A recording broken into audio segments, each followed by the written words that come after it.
Hello दोस्तों, स्वागत है आपका मेरे इस सैनिक समाचार चैनल में।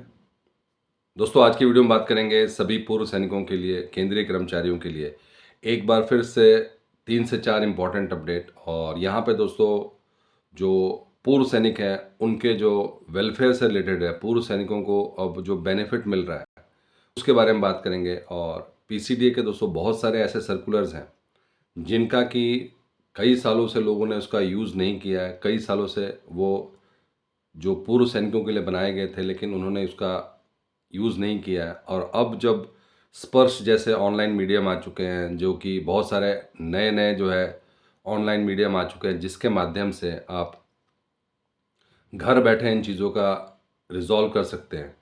तो दोस्तों, अब बहुत सारे लोगों को बेनिफिट मिल रहा है। और दिसंबर की पेंशन पेमेंट से, क्योंकि 20 तारीख के बाद से पेंशन पेमेंट का जो है एक तरीके से माहौल बन जाता है, क्योंकि उसके बाद से जो है आपके मैसेज आने शुरू हो जाते हैं। आपको कितने परसेंटेज में मिलेगा वो सब आपको जो है अब स्पर्श की तरफ से क्लियर हो जाता है। तो दोस्तों, अभी स्पर्श में जो है दिसंबर की पेंशन पेमेंट से पहले एक और नया अभी मैसेज जारी किया है। और यहाँ पे हम बात करेंगे दोस्तों एमएससीपी को लेकर। और एमएससीपी में लगातार, जैसे पिछले कई महीनों से जो है हर महीने जो है एमएससीपी का लाभ मिल रहा है। और एमएससीपी में कई लोग ऐसे हैं जिन्होंने जो है 8, 16, 24 जो 2006 के बाद के हैं, जिन्होंने 8 साल, 16 साल या 24 साल एक ही रैंक में पूरे किए थे, उनको अभी तक एमएससीपी का लाभ नहीं मिला था। और अब दोस्तों जो है धड़ाधड़ जो है स्पर्श की तरफ से मैसेज आ रहे हैं, रिकॉर्ड ऑफिस की तरफ से जो है लेटर निकाले जा रहे हैं, जब से लोग जागरूक हुए हैं दोस्तों। और एक और ऐसे ही केस अभी दिसंबर महीने के पेंशन से पहले भी हुआ है। इसके अलावा दोस्तों बहुत सारे ऐसे पॉइंट्स भी है जहाँ पे, जैसा कि मैंने बताया अभी कि जो 2020-21 में जो कोरोना काल था, उस टाइम का जो है जो डीए फ्रीज़ किया गया था, इसमें भी कई लोगों को क्लैरिटी ये नहीं थी कि जो डीए फ्रीज़ किया गया है उसका बेनिफिट मिलेगा कि नहीं मिलेगा। और जो लोग 20-21 में रिटायर हुए हैं उन लोगों को उसका बेनिफिट नहीं मिला, क्योंकि वो जो फ्रीज़ किया गया था उसको ऐसे दिखाया गया था कि वो सब कुछ फ्रीज़ हुआ है। लेकिन अब दोस्तों बहुत सारे माध्यम से एग्जैक्टली क्लियर हुआ है, जो कि पुराने लेटर्स थे उससे भी पता चला है कि जो डीए की कैलकुलेशन है, जो पूर्व सैनिकों को उसका बेनिफिट मिलता है वो मिलेगा, उसमें कहीं नहीं होगा।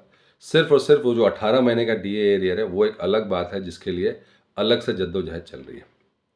इसके अलावा दोस्तों अभी डीए में बढ़ोतरी को लेकर जो है काफ़ी डिस्कशन चल रहा है कि डीए की बढ़ोतरी, जिस तरीके से महंगाई चल रहा है उस हिसाब से एआईसी पिन के आंकड़े नहीं आ रहे हैं। तो उसके बारे में भी अभी काफ़ी ज़्यादा जो है केंद्रीय कर्मचारी संगठन और पूर्व सैनिक संगठनों की तरफ से जो है डिस्कशन चल रहा है। तो बात करते हैं दोस्तों आज के इन सभी इम्पोर्टेंट अपडेट्स के बारे में। दोस्तों, और चैनल पे आप पहली बार हैं तो चैनल को ज़रूर सब्सक्राइब करें, जिससे आने वाली हर वीडियो का अपडेट आपको मिलता रहे। और साथ ही साथ बेल आइकन ज़रूर दबाएं। दोस्तों, अभी जो लेटेस्ट अपडेट आ रहा है, जहाँ पे कोरोना काल में जिन लोगों को, जो लोग रिटायर हुए थे उनके लिए बहुत इम्पॉर्टेंट है।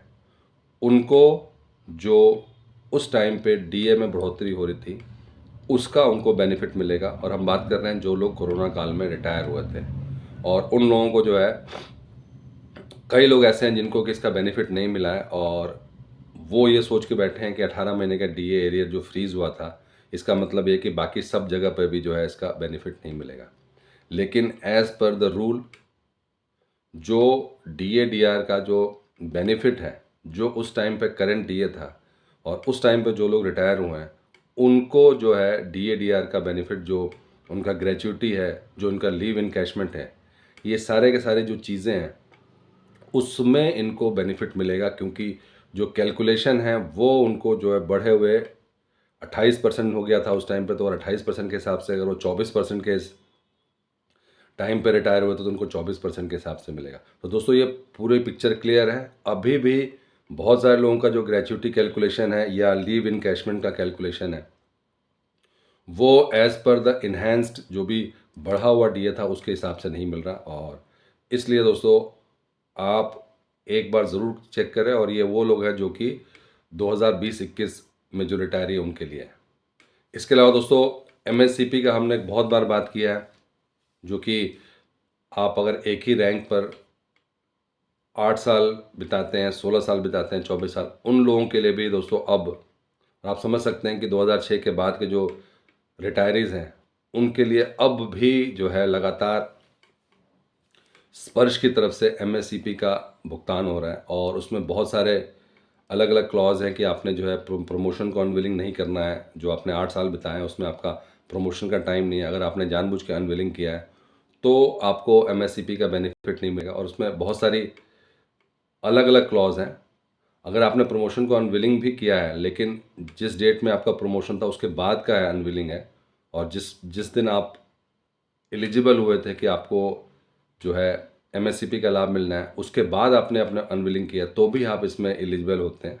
लेकिन दोस्तों सारी कहानी यही है कि आपको, और ये एक ऐसी चीज़ है कि आपने एक ही रैंक में सिर्फ जो टाइम जो है या जो भी आपने सर्विस किया है उसके बेसिस पे मिलता है। बस इसमें कुछ कैटेगरीज हैं जिसमें कि आपने प्रमोशन का अनविलिंग नहीं खुद मना नहीं किया है और आपका प्रमोशन हुआ ही नहीं है, इसकी वजह से दोस्तों ये जो है बेनिफिट दिया जाता है। तो दोस्तों ज़रूर एक बार चेक करें क्योंकि एमएससीपी का बेनिफिट मिल रहा है। और दोस्तों अभी अगर हम बात करें फाइनल अपडेट की तो डीए जो है कहीं ना कहीं 53% अब फ्रीज हो गया है।